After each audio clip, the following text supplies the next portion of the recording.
غوث پاک رضی اللہ تعالیٰ عنہ فرماتے ہیں کہ بچپن میں چھت کے اوپر کھڑا تھا اپنے گھر کے، حاجیوں کے قافلے گزر رہے تھے، حج کے لیے جا رہے تھے، دل میں حسرت ہوئی میں بھی حج کے لیے چلا جاتا، ہم بھی تو حاجیوں کے قافلے دیکھ کر تمنا کرتے ہیں کاش میں بھی پہنچ جاتا۔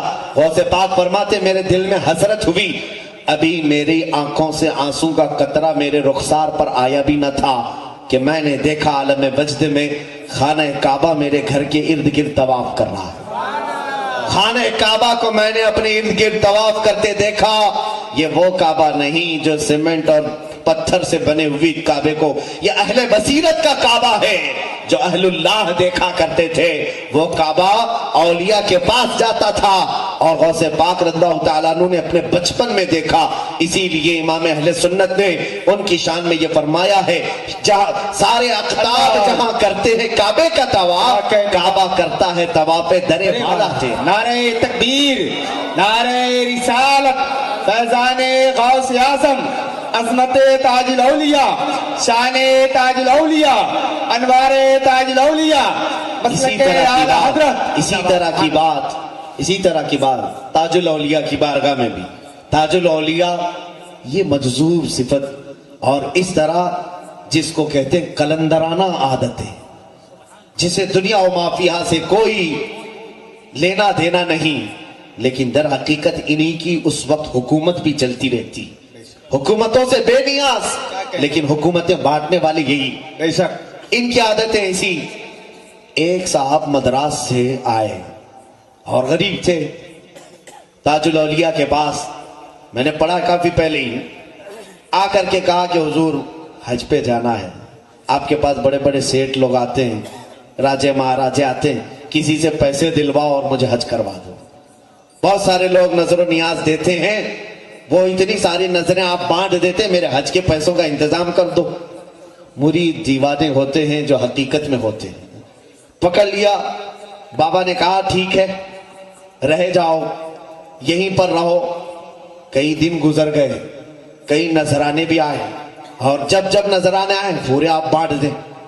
وہ صاحب کہتے ہیں میں دیکھتا رہا، موٹے موٹے پیسے والے سارے چیزیں آئے، سب غربا مساکین میں بانٹ دیتے، میرے ایک کا حج کرا دے تو بابا کو کیا ہوگا، کیا کمی ہوگی۔ حج کا مہینہ آ گیا، بلکہ فرماتے ہیں وہ صاحب فرماتے حج کا مہینہ شروع ہوا، سارے حاجی جا چکے تھے، اب حج کے دن بھی شروع ہوئے، میں تو مایوس ہوا اب کیا پہنچائیں۔ لیکن جو کلندر کا کلندر ہوتا ہے وہ یقین ان کلندروں پر رکھتا بھی ہے۔ اس کے بعد وہ قدم پکڑتے اور کہتے ہیں اس سال کا حج تو چلا گیا، اگلے سال آپ پکا وعدہ کریں کہ مجھے بھیجیں گے۔ تاج الدین بابا رحمت اللہ تعالی علیہ مسکرائے اور اس کی پیٹھ پر ایک زوردار تھپڑ رسید کیا، پیٹھ پر مارا، آنکھ بند ہو گئی۔ فرماتے ہیں ایک نیم کے درخت کے نیچے میں بیٹھا تھا، اچانک میں دیکھتا ہوں کہ میں عرفات کے میدان میں پہنچا ہوں، عرفات کے میدان میں پہنچا ہوں، سارے حاجی احرام میں ہیں، میں احرام کے حالت میں ہوں، حج کے ارکان میں ادا کر رہا ہوں، تلبیہ پڑھا، کنکریاں مارا، طواف کیا، اور پھر میں نے جو ارکان حج تھے پورے ادا کیا، یہاں تک کہ سارے حاجی واپس آنے لگے۔ اس میں پتہ نہیں کتنا عرصہ بیت گیا، دل بھر کر کے میں نے طواف کعبہ کیا، دل بھر کر کے زمزم پیا، ساری چیزیں کیا، اور اس کے بعد زمانہ بیتنے لگا۔ اچانک بابا تاج الدین رحمت اللہ تعالیٰ علیہ میرے پاس آئے اور پھر سے ایک تھپڑ رسید کیا، میں اسی نیم کے درخت کے نیچے سویا ہوا ہوں۔ فرمانے لگے کب تک یہاں پڑا رہے گا، حج ہوا چل باقی آگے آگے چل۔ اللہ اللہ، زندہ باد زندہ باد زندہ باد۔ وہ صاحب خود فرماتے ہیں میں اس راز کو نہیں سمجھ پاتا تھا، میں تو سوچتا تھا کہ کوئی نذرانے والا مجھے حج کو پہنچا دے، لیکن ان اولیاء کو نہ مال کی ضرورت ہے نہ نذرانوں کی ضرورت ہے، ان کی نظر ہی اتنی کافی ہے کہ ناگپور میں بیٹھے تو خانہ کعبہ تک بھی پہنچے۔ بے شک، زندہ باد حق ہے۔ یہ تاج الورا اور وہ تاج الاولیاء، یہ تاج الاولیاء اور وہ غوث الورا، یہ اولیاء کاملین کے مقامات ہیں میرے عزیزوں۔ میں تھوڑی باتیں سلطان الاولیاء کی ذات پاک پر عرض کر کے آگے رخصت ہوتا ہوں۔ سرکار غوث العظم دستگیر رضی اللہ تعالیٰ اپنے زمانے طالب علمی کو دیکھیں، دونوں بھی شخصیتوں کے لیے ایک کامن چیز ملتی ہے۔ غوث پاک شریعت اور طریقت کے سنگم تھے، اسی طرح تاج الدین بابا رحمۃ اللہ تعالی علیہ شریعت اور طریقت کے سنگم تھے۔ شریعت بھی آپ کے ہاں ہے، طریقت بھی آپ کے ہاں ہے۔ اگر شریعت نہ ہوتی تو کبھی مفتی عبد الرشید رحمۃ اللہ تعالی علیہ کو اپنے ہاں نہیں بلاتے، نہ ان کو مسند افتاء پر بٹھاتے۔ وہ جاہل ہیں جو مشہور کرتے ہیں کہ اولیاء کا شریعت سے کوئی تعلق نہیں، وہ خود ہی جاہل ہیں۔ اولیاء کاملین تو حقیقت میں شریعت کے سمندر ہیں۔ امام غزالی فرماتے ہیں ما کان اللہ من ولی جاہلا ولو کان لعلمہ اللہ اولا، اللہ کا کوئی ولی جاہل نہیں ہوتا۔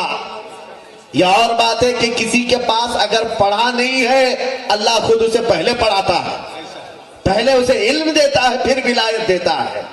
تو کسی ولی کے بارے میں یہ مت سمجھنا یہ کسی مدرسے کو نہیں گئے، کسی کے پاس مولانا کے پاس نہیں بیٹھے۔ اللہ رب العزت بعض اولیاء کو علم لدنی عطا فرماتا ہے۔ تاج الدین رحمۃ اللہ تعالی علیہ شریعت کے اور طریقت کے سنگم تھے، اسی طرح سیدی غوث الورا سلطان الاولیاء شریعت اور طریقت کے بحر ذخار تھے۔ یہاں سے یہ پتہ چلتا ہے سچے اولیاء کے عاشقین وہ ہیں جو شریعت کو بھی پاس رکھتے ہیں، طریقت کو بھی پاس رکھتے ہیں۔ بے شک بے شک، ایک بات یاد رکھیں، کچھ لوگ اگر گمراہ کریں کہ نہیں طریقت کی طرف مت جاؤ، صرف شریعت دیکھو، وہ فاسق بنا دیں گے تمہیں، فاسق بنا دیں گے۔ جی جی بہت امام مالک رحمۃ اللہ علیہ نے فرمایا جو صرف شریعت پڑھتا رہا اور طریقت کی کوئی بات نہیں سیکھا وہ فاسق ہو جائے گا، اور جو شریعت کو چھوڑ کر طریقت کی بڑی بڑی باتیں پڑھنے کے لیے آیا تو وہ تو زندیق بن جائے گا، شیطان بن جائے گا، شیطان اسے گمراہ کر دے گا۔